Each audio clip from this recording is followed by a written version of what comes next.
Welcome. I'm going to be looking at FAC 1503 and I'm going to be doing the October-November 2017 paper.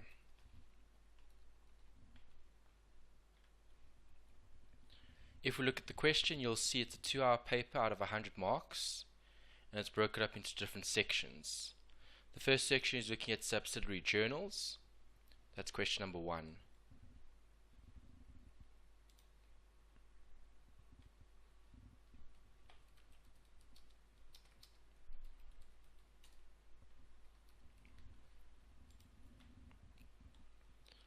Question 1 is split into 4 parts: A, B, C, and D. Cash receipts journal, cash payments journal, sales journal, and purchases journal. So we need format for those journals, and they've told you what columns to use.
Alright guys, and then that's that. So you obviously got all the columns.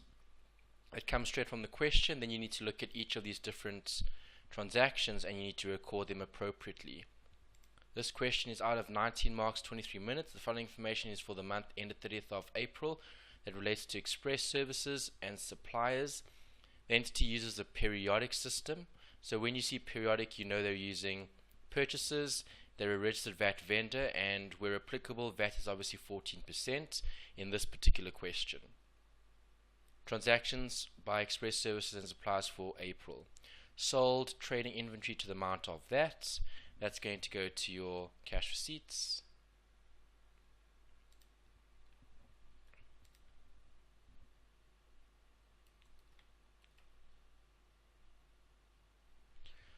This was sold inventory to the amount of 2394. They didn't say this was cash though, so they should have said on credit, but because there's a name here, you would expect that to be a debtor, so that would go to the sales journal.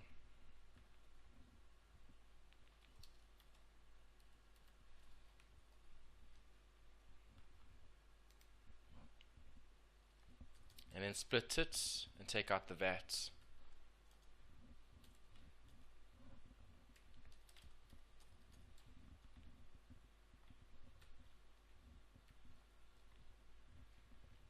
Three cash sales of trading inventory, so those are cash sales, that'll go to the cash receipts journal.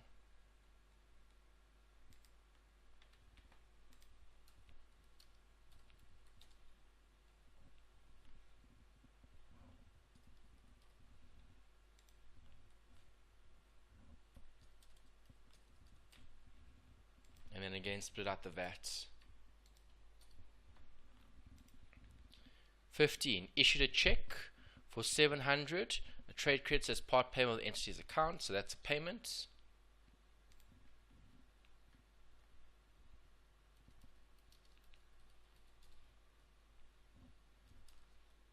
You paid a creditor. 17. Purchase trading inventory on credit. So if you're buying inventory on credit, that will be a purchase.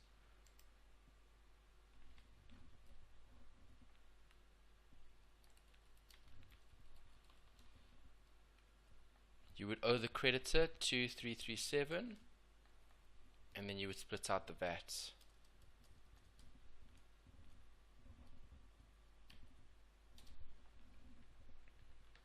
(21) Received an invoice from JT Wholesalers for inventory purchased on credit for. So if you're receiving an invoice, that means you're purchasing.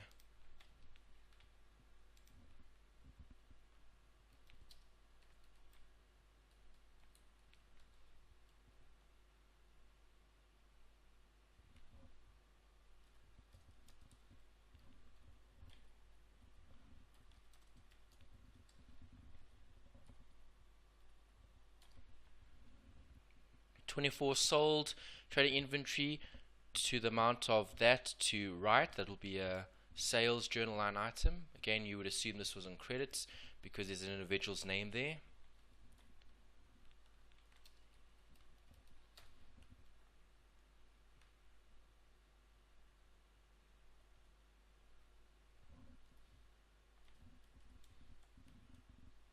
And then split out the VAT. Cash purchases of trading inventory. So that's a CPJ line item.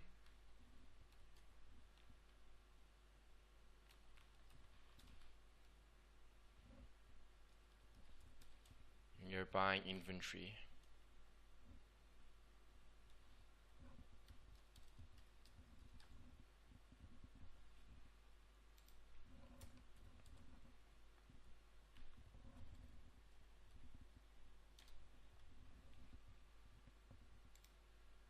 Any other transactions? Yes, there are a few more.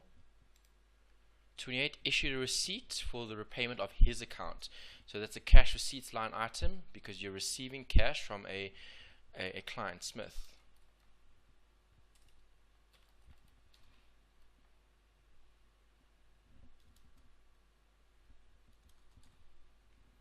Paid the monthly wages.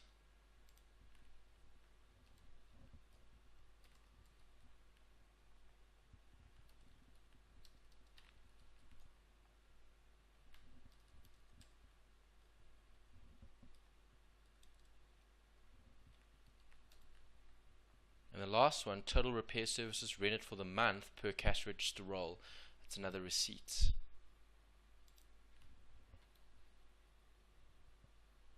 For services rendered.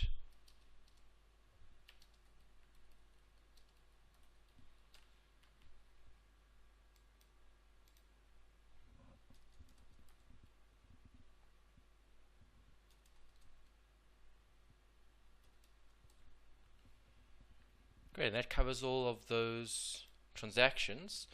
If they do ask you for totals, then you would just sum up all the columns. If not, you can actually leave the step out. I'm going to add up everything just to show you what the totals would be.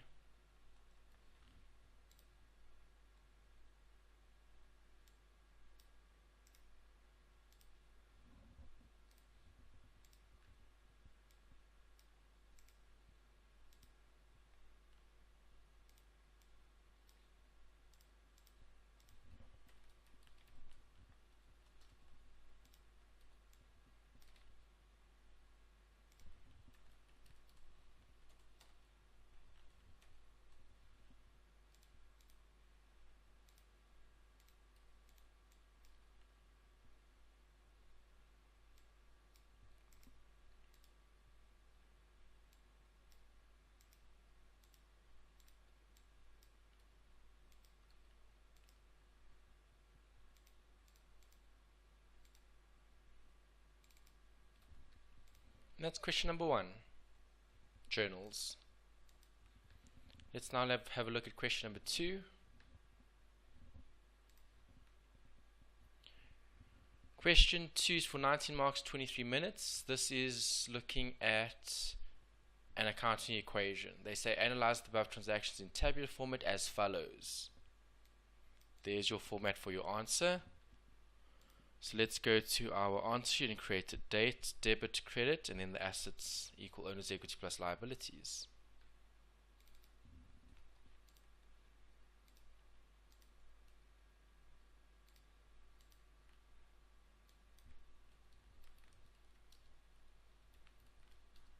Okay, the accounting equation teaches you how to apply your basic principles to the transactions, and you need to obviously interpret them correctly.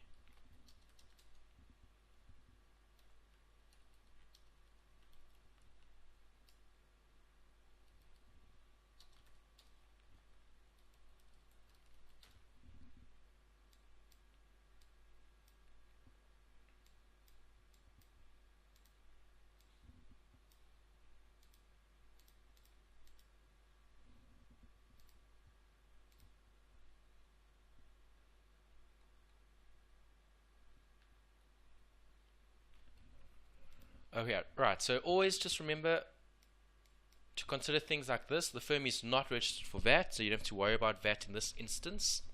And then you just need to analyze each of the transactions. So let's do that.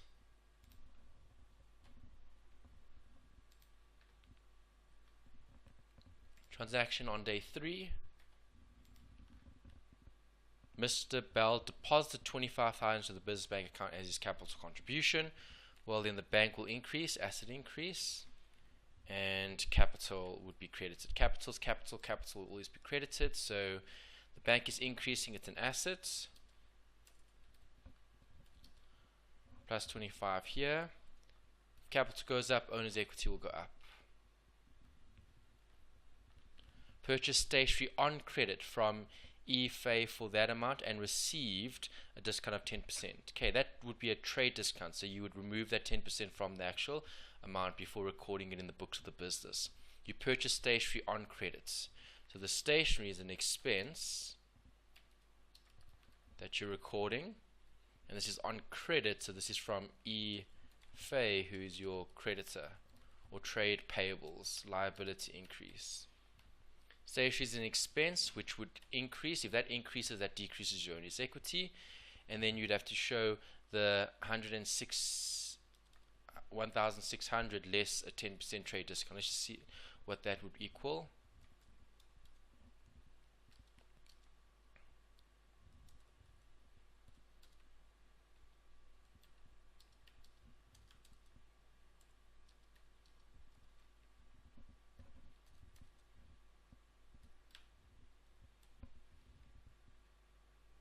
Equal that. I've just shown the working there as well, and your liability is increasing, so there will be a plus here. Number 7.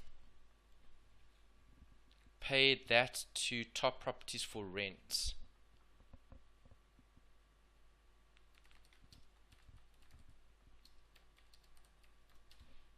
you're paying, so bank will be negatively affected.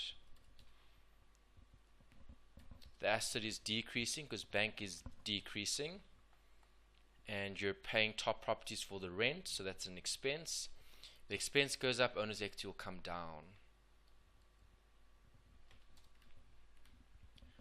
Mr. Bell took one of the firm's surplus laptops with a book value of that to be used by his children. That's drawings.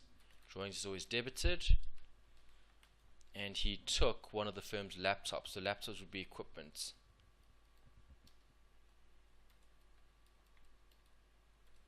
Asset decrease, basically.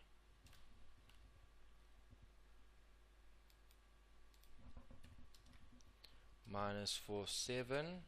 And drawings would decrease owner's equity, minus 47. On the 21st, Bell attorneys paid $5,000 to advocate Ntuli on behalf of client S. So Bell attorneys paid $5,000 to an advocate on behalf of a client.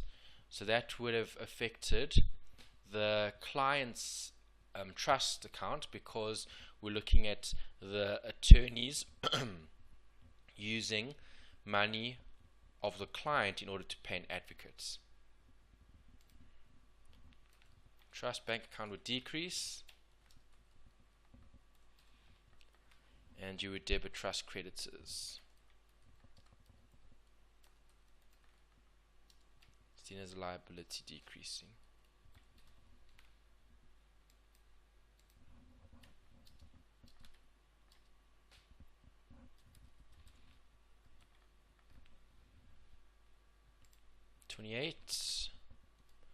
Bell issued a debit note to the amount of 982 causa for bond registration fees.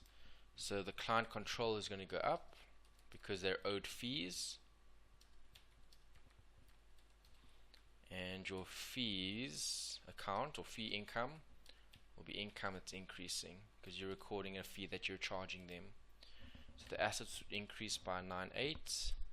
And if income goes up, so will owner's equity, plus 98. And that's the question.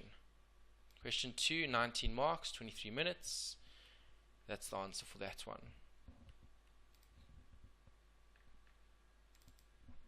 Question 2.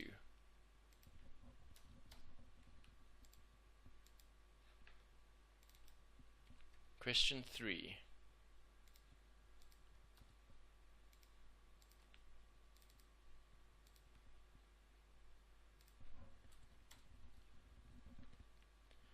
Question 3 is looking at,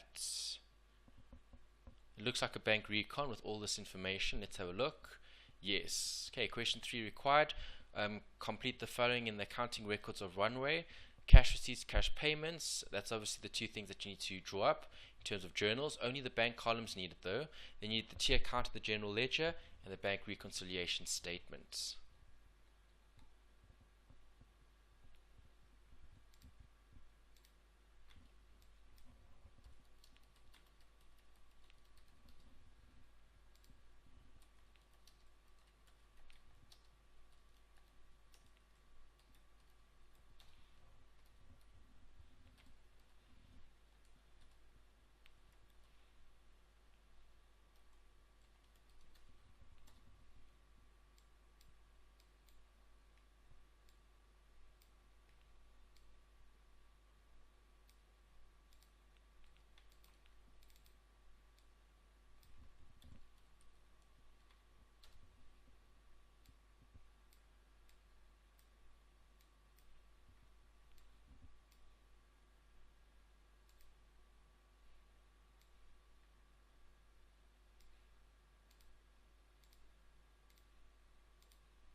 Okay, so that's what we need to draw up. The journals, the T account, as well as the bank reconciliation statement. So I've drawn up my template and I'm ready to answer the question.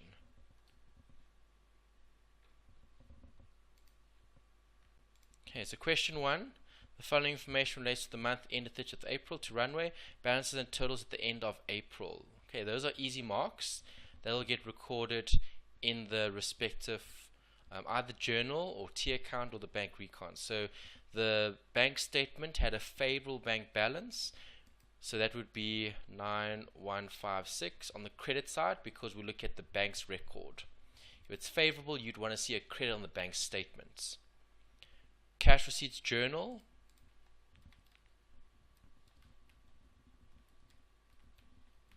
You've got a total there, and you've got a total here in the cash payments journal. Then they say the previous month's bank reconciliation was extracted from the accounting records of FAC1503, and this is for the month of March. That was last month because we look at the month of April. Credit balance as per the bank statement. So end of March would be beginning of April. So from this particular bit of information, I'd be looking at that. 2337 is the credit balance on the bank account from last month, which is the beginning of this month. 2337.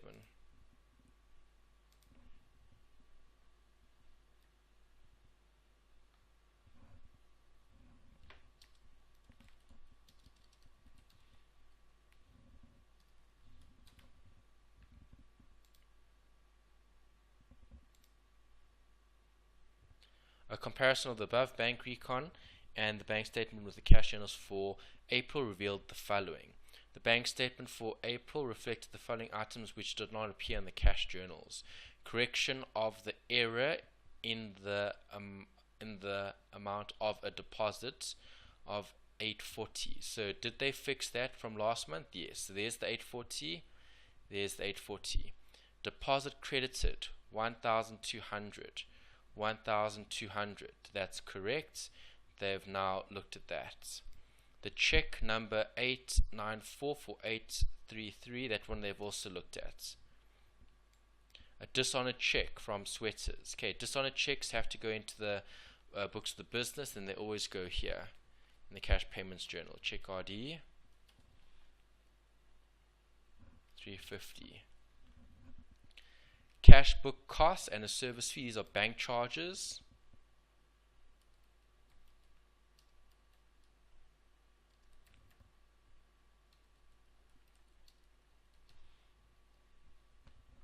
$102 for the cash book cost and a service fee of $175.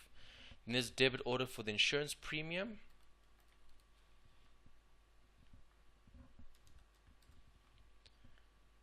There's a direct deposit for rent received from a sub-tenant.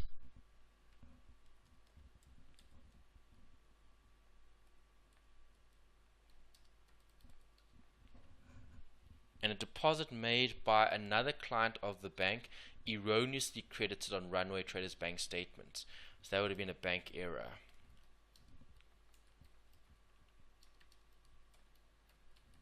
Incorrect credits. This is relating to a deposit. Great, so we've looked at those. Then they tell you the following items appear only in the cash journals but not on the bank statements. Deposits not yet recorded by the bank. So that would be an outstanding deposit, and you've got an outstanding check.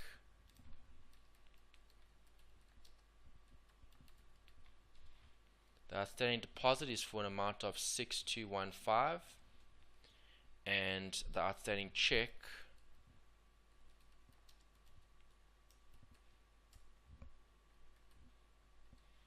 this is check number 903, and that check is for 3929. And then they've told you check number 804 was issued to the preschool as a donation. The preschool center has since closed down, so that means the check will never ever go through. So this check for 804 needs to be cancelled or removed. It's a stale check. So 4,000 is a stale check. Stale checks always go here.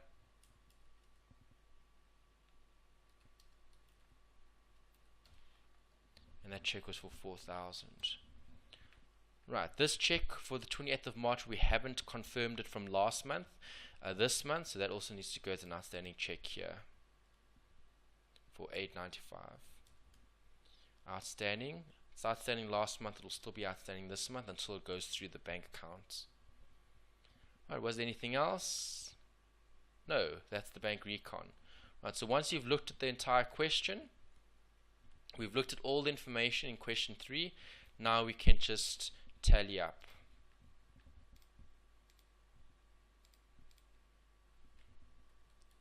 So we sum up all the receipts and payments.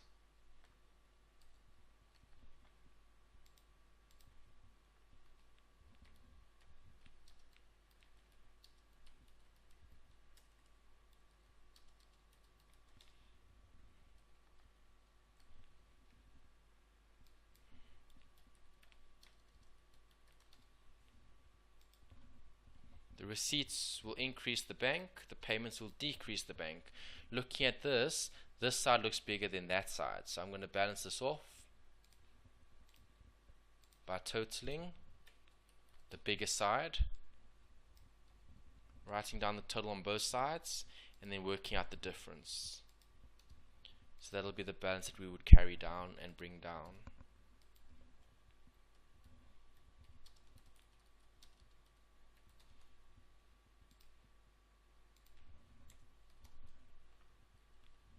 So the new month we will start with a balance brought down of 1304. So that's actually a liability. This should be bank overdraft.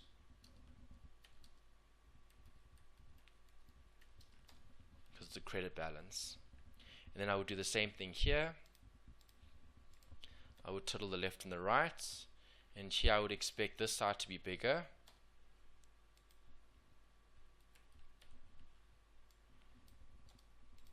Let's just check. Yes, that side is bigger, so I'll write that total on both sides, and then I'll work out the difference. This minus those two amounts gives me the same answer. So then I know I've done this correctly.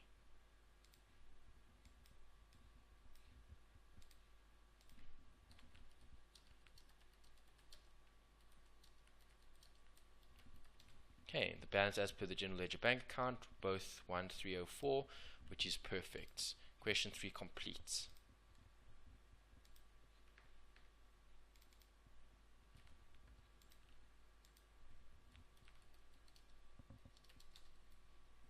Question 4. Question 4 is out of 27 marks. It's 32 minutes long. This looks like a trust question because I can see these trust cash receipts journals. Let's see what you're asked to do. Part A. Open the following ledger accounts in the general ledger of Rodebe as at and post the subsidiary journals. Okay, so trust bank. We need to draw up tier accounts for all of these.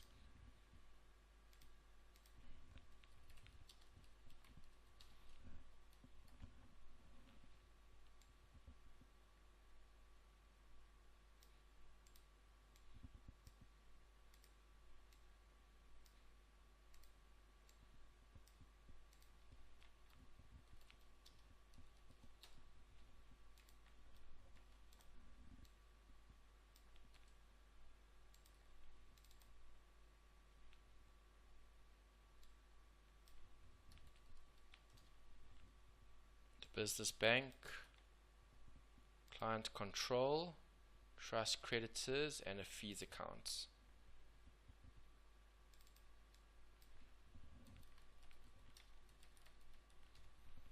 Client control, trust creditors,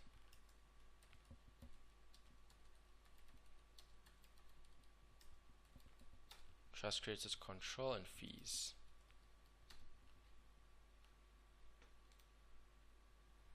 Then they say all accounts must be properly balanced. That's fine. And part B, calculate for each trust the amount that should be transferred from the cash trust bank account to the business bank account after all the information given in the question have been taken into account. Great. Do we have anything else? No. Question 5 is a separate question. So let's go and record all of these in the tier accounts that we've got. Okay, easy marks would always be for opening balances. That's the trial balance from July, and we'll look at the month of August. So end of July is beginning of August. Get your easy marks by recording opening balances. The business bank account is 8,000 as a debit.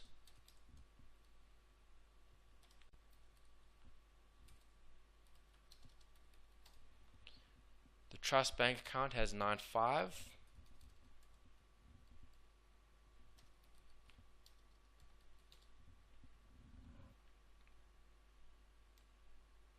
Trust creditors control. Trust creditors control. You've got nothing for this individual. Oh, I'm looking at that one.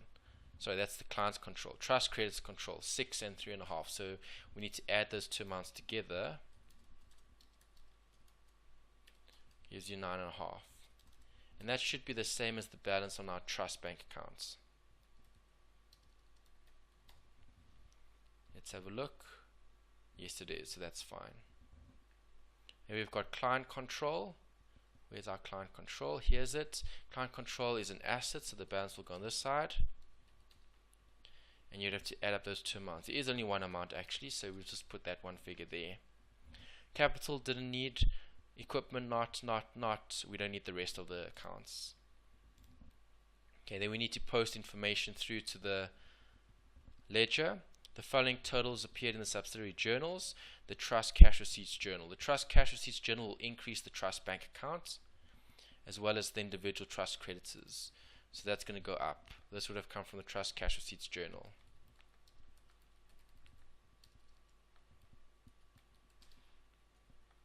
And the total here was 5,000. This is the debit, so the credit will go to the trust creditors.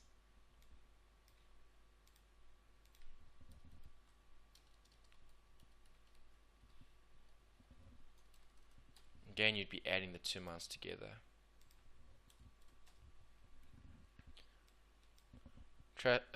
Trust cash payments journal, which would decrease the trust creditors. Payments decrease the bank.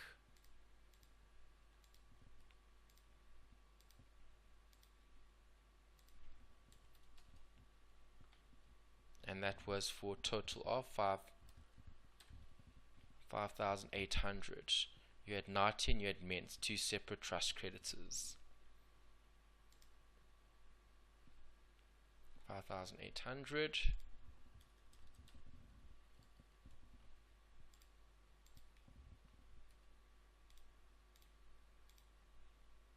From the trust cash payments journal. Then you've got business cash receipts and cash payments.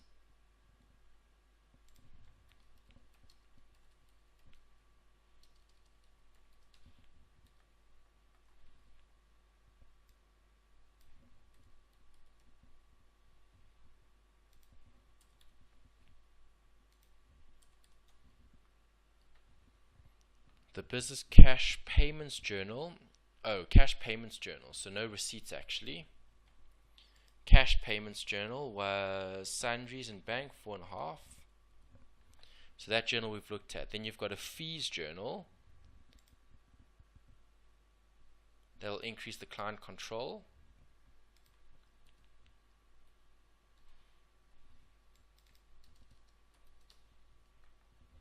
Total here was 4.1. And if that's the debit, then you'll have a credit in your fees.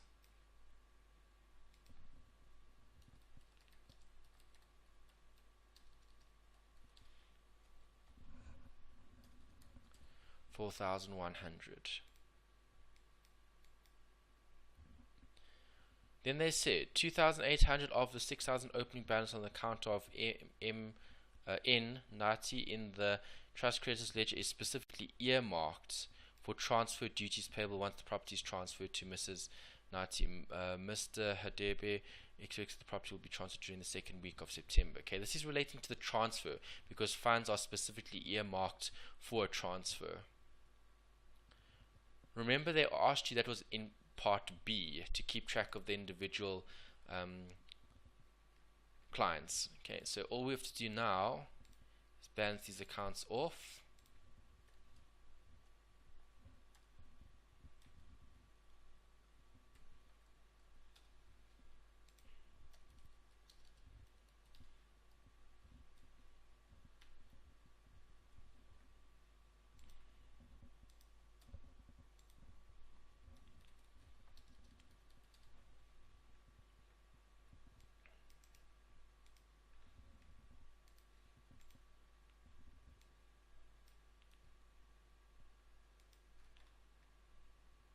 Okay, 8,000 is the bigger total here, 8,000, and then this would be that minus that, which is 3.5, which is correct.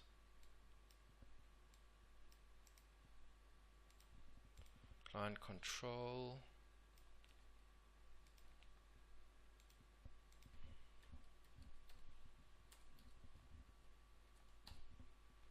$6,000. Trust creditors.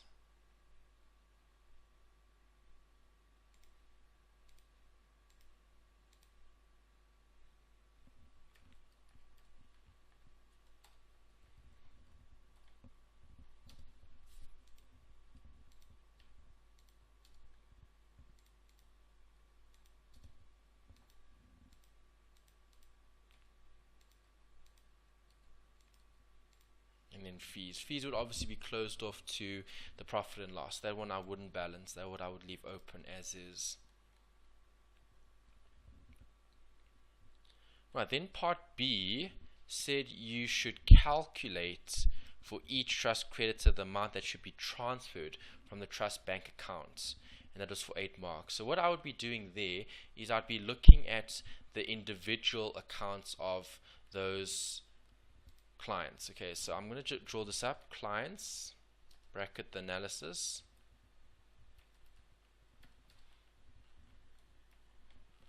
And you've obviously got 2 clients here.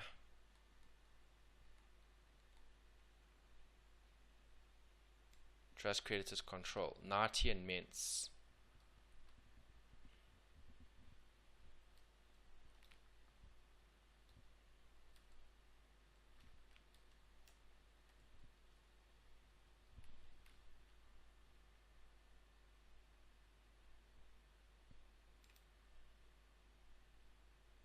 Let's do it this way. So Nati would have a trust bank account and a trust creditor account.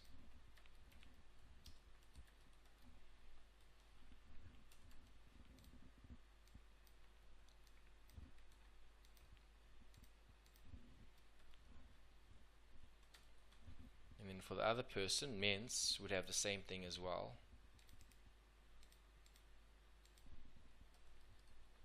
Right, so in terms of opening balances, Nati had 6,000, Ments had 3.5.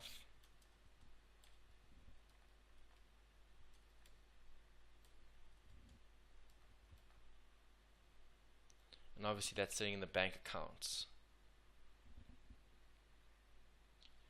Then trust cash receipts journal. Ments gave 2,000.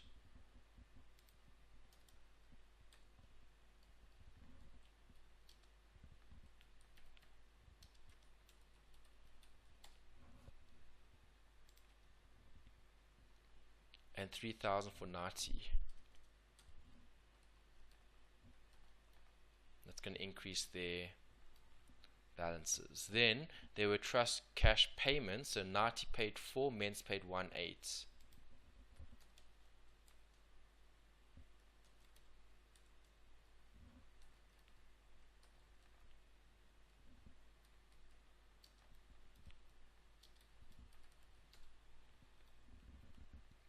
Then you've got business cash receipts, which doesn't affect that. Oh, and then you've got the fees journal. So then fees is something separate. Fees for Nati were 2.6 and 1.5.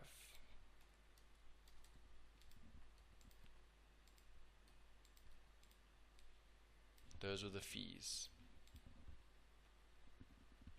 Okay, we have a balance here. Let's balance this off.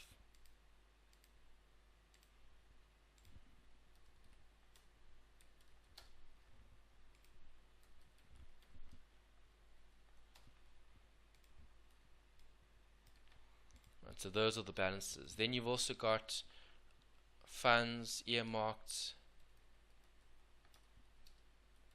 for law services. Okay, something specific. And we read in the question that 2,800 of the 6,000 opening balance on the account of Nati, 2,800 is earmarked for something different. So those funds cannot be touched in terms of being paid from the partner's account. So balance before transfer would be, all balances would be this minus that, gives you the 2,2. Okay, in terms of the trust bank account. Right, so if we're looking at the calculation, they said here, calculate for each trust credit the amount that should be transferred from the trust bank account to the business bank account. Right, so looking at this, if I'm looking at Nati, balance before the transfer, only 2,200 can be transferred from Nati's trust bank account to the business, because Nati owed us fees of 2,600, but they're limited to what's available in the bank account, but not earmarked for something specific. Right, so for Nati,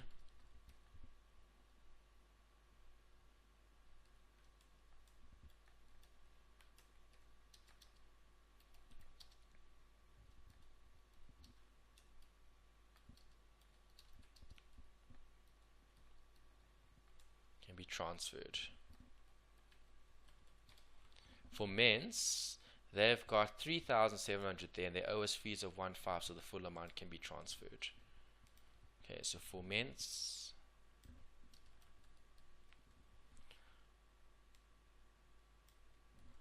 $1,500 can be transferred. Great, let's save that, and that's another question complete. Question 4.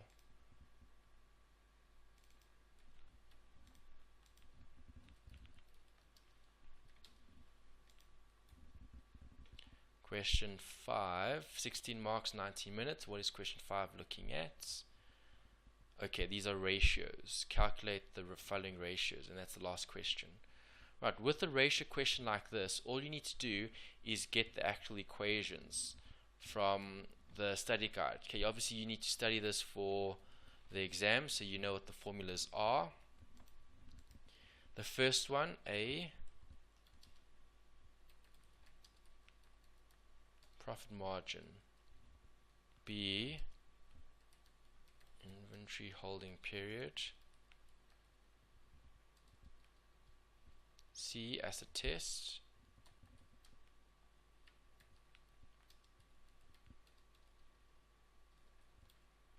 D, return on assets,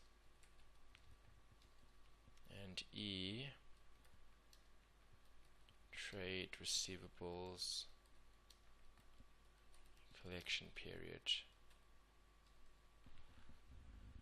Great, so all of that comes from the study guide, so let's open that, and then we've got all our ratios here.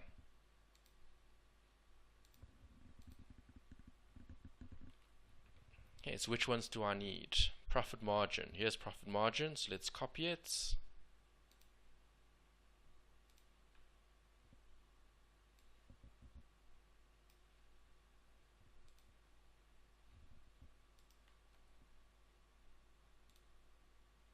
Inventory holding period.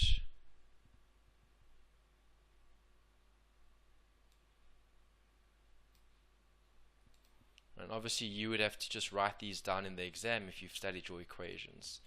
Asset test,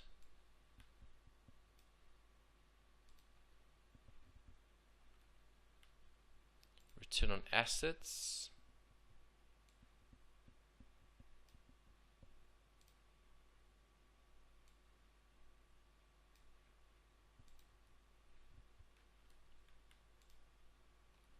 what was the other one? Trade receivables collection period.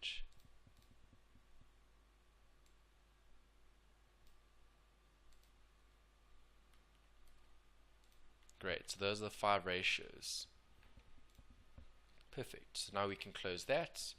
Then we need to look at the information. So additional information: credit sales represent 65% of total sales, credit purchases represent 45% of total purchases, and on 1st July the opening balance of trade receivables control was this, and that of trade payables. Great. So let's go and look at the first equation. Profit margin requires profit before tax and sales. Profit before tax and sales. Profit before tax and sales. So here's profit for the year. There isn't any other taxes. This was probably a sole proprietor. No, this was a company. So there actually should have been taxes here because companies are taxed at 28%, but there wasn't any in this question. So looking at this, profit for the year, they've given you finance charges, distribution, and other.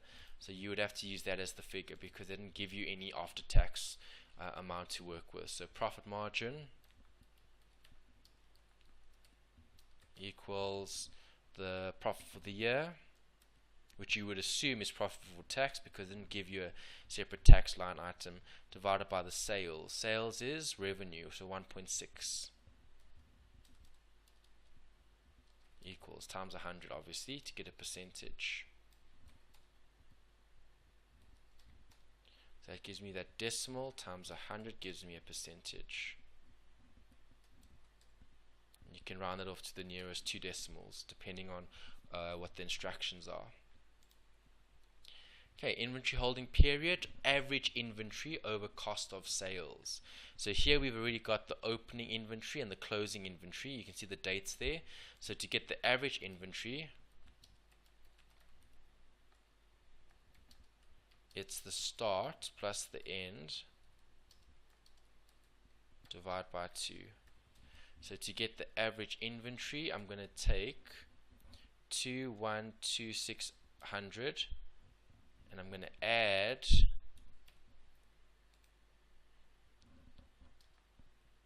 2,90350 close brackets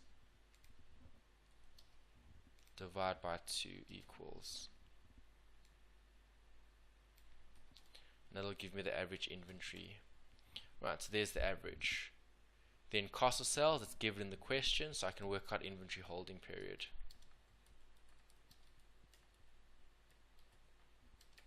Inventory holding period will be the average inventory, which we just worked out, 251475, divided by the cost of sales, which was 782250, equals times 365 equals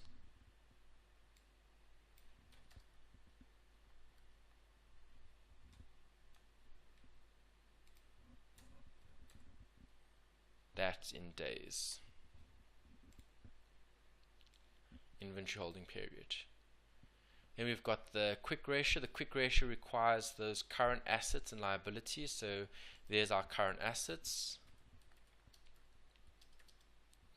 Bracket current assets total 749850 less inventory, which was 290350, close brackets, divide that by the current liabilities 189.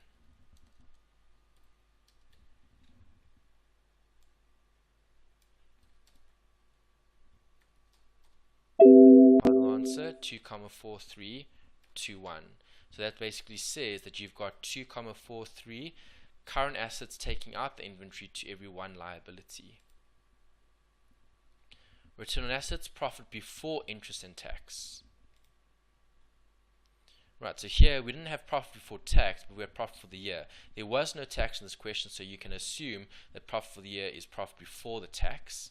And then you obviously need to take off the finance charges. Okay, they said before interest and tax. A finance cost would be the interest, so you'd have to remove that. So profit before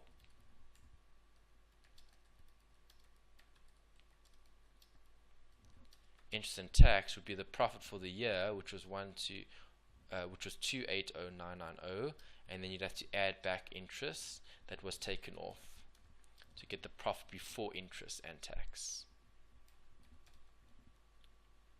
And and that gives you that figure there. Then you've got to divide that by your total assets, and let's see what that is. There's it there. Okay, so ROA, return on assets, equals the profit for interest and tax, which we just worked out, divided by the total assets, 1203,850, gives us an answer times 100 as a percentage, obviously. So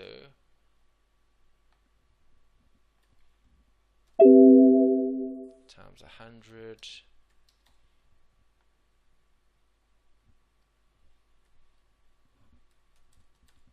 equals that as a percentage. Return on assets, 26.33. Right, then the last ratio was the average, so we need to work out the average trade receivables.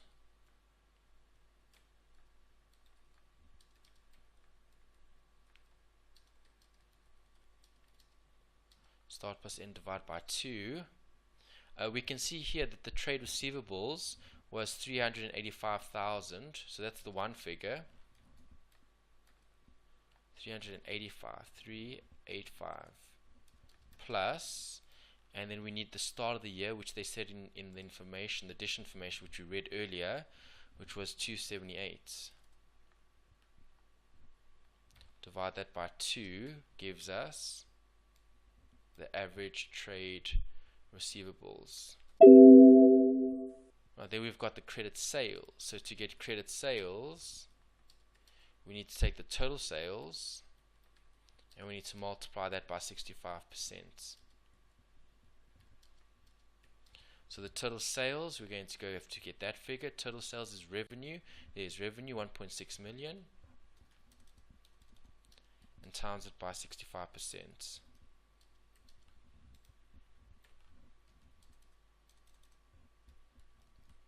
That gives you the credit sales. So then the trade receivables collection period would be equal to the average trade creditors, receivables rather, 331,500 divided by the credit sales, which is 104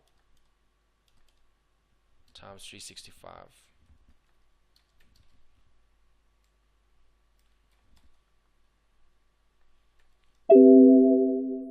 Gives you that in number of days. And that completes the exam. Question 5, 5 ratio questions.